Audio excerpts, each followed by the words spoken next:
Saya dari Muslim dulu. Oke, tapi di sini harus menyalakan kamera ini Kak Keke Chen. Oh iya, boleh. Ya, silakan. Sebentar ya. Tapi kalau marganya Chen kok jadi muslimah ini sangat meragukan ini.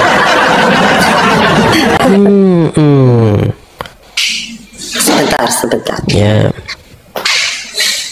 Ya, gimana Kak Chen, Kak Keke? Keke atau Keke?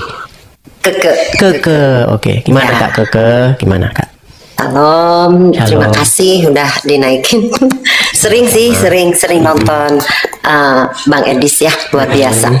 Puji Tuhan, merasa diberkati. Keke juga.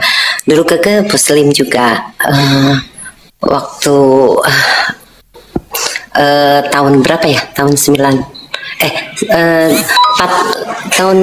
2018 baru mau mengenal. Tahun 2019 dibaptis. 2019 dibaptis. Ya.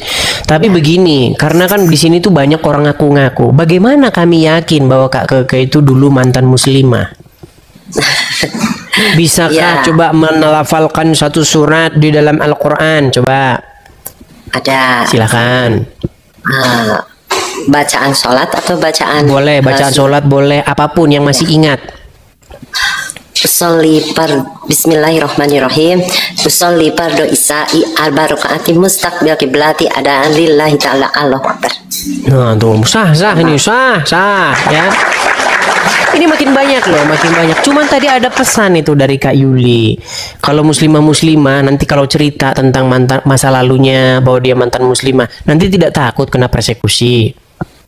Oh enggak, dulu emang sama keluarga udah dikucilkan sih. Cuman ya sekarang kita bantu dalam doa satu persatu udah mau menerima gitu. Itu artinya sudah mulai banyak ya teman-teman yang bersuara ya, muslimah ya, nggak apa-apa lah.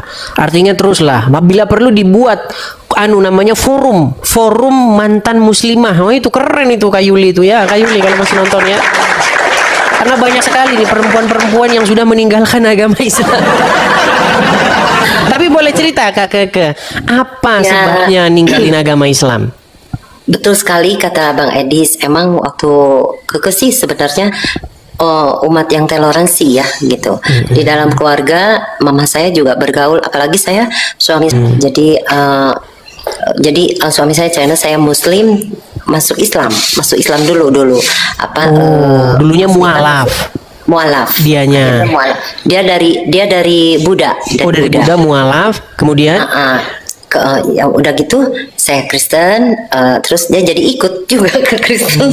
Biasanya seperti itu. Kalau satu rumah mengenal kebenaran, biasanya seisi rumah itu akan ikut serta seperti itu. Ya, dulu karena saya diajarkan begini Bang Edis sama nenek terutama ya. Yang penting kamu sholat gitu ya. Terus yang penting sholat. Jadi kita tuh nggak mendalami agama. Emang kalau saya merasa tidak mendalami agama, maksudnya jadi toleransinya ke semua orang tuh toleransi bagus gitu. Tapi kalau mendalami, saya juga sudah mendalami, saudara saya ada yang sudah mendalami malah nggak toleransi gitu. Nah itu dia benar saya bilang. Betul.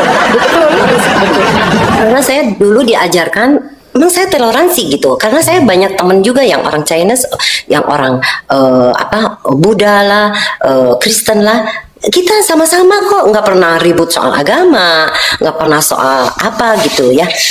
Jadi itu emang benar gitu. Ya, makanya jangan mendalami. Janganlah kamu. Makanya pesan saya begini, janganlah kalian sungguh-sungguh menjalankan agama Islam. Nanti kalian tidak akan lagi bisa hidup bertoleransi. Ya, betul sekali. Jadi kalau jadi Islam, jadilah Islam yang KTP saja. Jangan didalam-dalami. Saya juga KTP masih Islam. Nggak apa-apa. Karena begini, banyak orang Kristen itu soal administrasi, berpikir Kristen itu soal administrasi. Enggak begitu. Biarin aja KTP-nya yang Islam. Orangnya kan nggak ada Islam lagi, nggak apa-apa. Makanya yang beragama itu biarin aja KTP-nya. Biarin saja, suruh saja KTP-nya beragama Islam. Pemilih KTP-nya jangan jadi orang.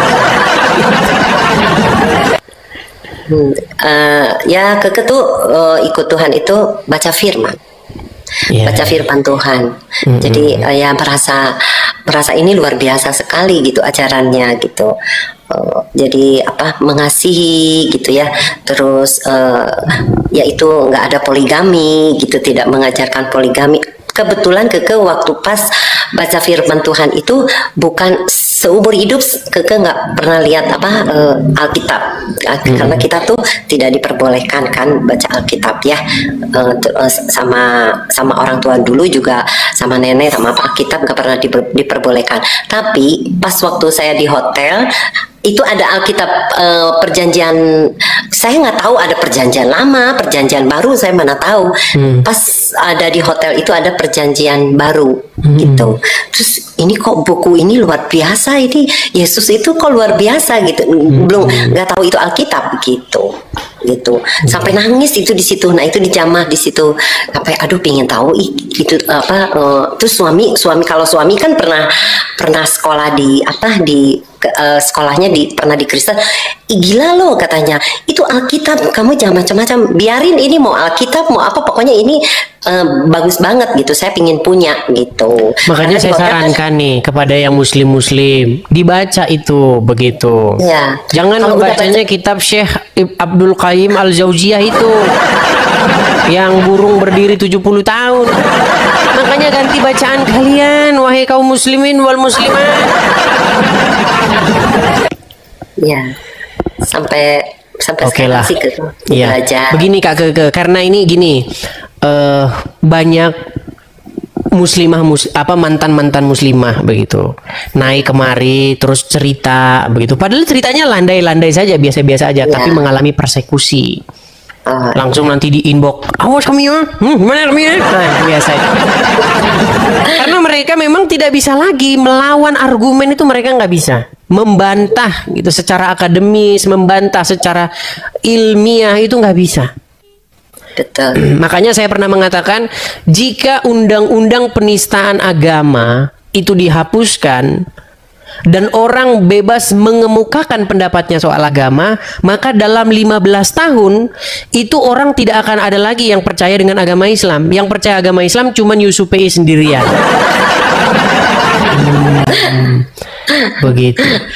Karena memang mengalami persekusi, orang-orang yang membuka atau mengeluarkan isi pendapatnya, pandangannya terhadap agama Islam, itu selalu berakhir dengan persekusi, dipenjarakan lah, diintimidasi lah, dan lain sebagainya. Akhirnya orang-orang pada takut. Ya, mereka pada bungkam begitu. Ya, kekesalannya sih ya jangan sampai kebal atau membuka hati gitu ya. Kalau membuka hati terus baca firman, pasti kebenaran akan ada. Amin, dalam hidup. Oke, begitu ya Kak Keke ya. Ya, terima kasih Bang Edis ya. Sama-sama. Salam kenal. Sama-sama. Salam sama Bang Edward Chen ya. Lagu-lagunya bagus-bagus tuh. Oke. Ya. Makasih Kak Keke. Ya, Tuhan berkati. Sama-sama. Ya, begitulah ya teman-teman ya. Makanya saya katakan sekali lagi teman-teman, ini tahun 2025. Senjata pamungkas, makasih. Senjata pamungkas kita yang lebih sakti daripada keris empu gandring dan kapak maut naga geni 212 itu adalah HP kalian. HP kalian itu adalah senjata pamungkas. Ya, kalau kalian tidak nyaman dengan wajah kalian, dengan nama asli kalian, bikin saja bikin akun, upload, ya kan, bagikan. Karena kalau Anda tangkap 1 jam itu orang nggak ada yang mau nonton. Anda ambil bagian 1 menit, itu paling lama 2 menit lah. 1 menit itu sebenarnya sudah paling lama. Bagian-bagian yang bagus, kemudian Anda upload. Itulah senjata kita untuk memberitakan kebenaran. Repost terus, post, makin banyak makin bagus tuh, makin banyak makin bagus.